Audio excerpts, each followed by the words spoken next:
బద్రీనాథ్ ఆలయ వివరాల అక్రమాల కేసులో తొలి అరెస్ట్. బద్రీనాథ్ ఆలయ వివరాల లెక్కింపులో అవినీతి జరిగినట్లు ఆరోపణలు ఎదుర్కొంటున్న అక్రమార్కుల కేసులో ఉత్తరాఖండ్ పోలీసులు Badrinath Kedarnath temple committee chairman, మాజీ వ్యక్తిగత సహాయకుడు, సస్పెండ్ అయిన అధికారి ప్రమోద్ నౌటియాల్ను తొలి అరెస్ట్ చేశారు. డెహ్రాడూన్లోని అతడి నివాసంలో చమోలీ పోలీసులు అదుపులోకి తీసుకున్నారు. అనంతరం విచారణ నిమిత్తం అతన్ని బద్రీనాథ్కు తరలించారు. నిందితుడిని కోర్టులో హాజరుపరిచి పోలీసులు కస్టడీ కోరుకున్నట్లు అధికారులు తెలిపారు. జూలై 2వ తేదీన ఆలయ కానుకల లెక్కింపు సమయంలో భారీగా అక్రమాలు జరిగినట్లు ఆరోపణలు రావడంతో పోలీసులు ప్రత్యేక దర్యాప్తు బృందం అధికారులు విచారణ ప్రారంభించారు.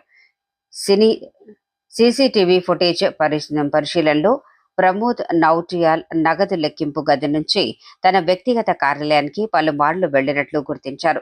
ఈ కేసు విచారణలో 500 రూపాయలు, 100 నోట్ల రూపాయల కట్టలు, బంగారు, వెండి నాణాలు, శాలిగ్రామ శిలలను దాచిపెట్టినట్లు అతనిపై ఆరోపణలు ఉన్నాయి. ఆలయ వివరాల నిర్వహణకు సంబంధించిన నిబంధనలు, పద్ధతులను పూర్తిగా ఉల్లంఘించినట్లు బీకేటీసీ అంతర్గత నివేదికలో కూడా ప్రాథమికంగా పేర్కొంది. ఈ ఘటనపై ఉత్తరాఖండ్ ప్రభుత్వం సీరియస్ అయింది.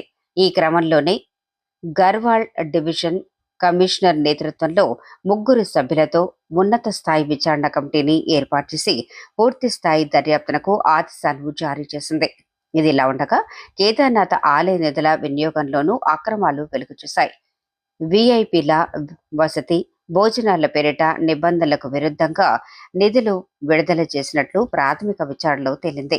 ఈ వ్యవహారంలో మాజీ మేనేజర్, ఇన్ఛార్జ్ అధికారి, మాజీ సీఈఓలపై క్రమశిక్షణ చర్యలు తీసుకోవాలని ఉత్తరాఖండ్ ప్రభుత్వం ఆదేశించింది.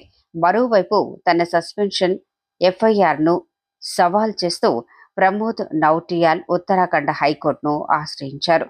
ఈ పిటిషన్పై తదితర విచారణ జూలై 16వ తేదీన జరగనుంది.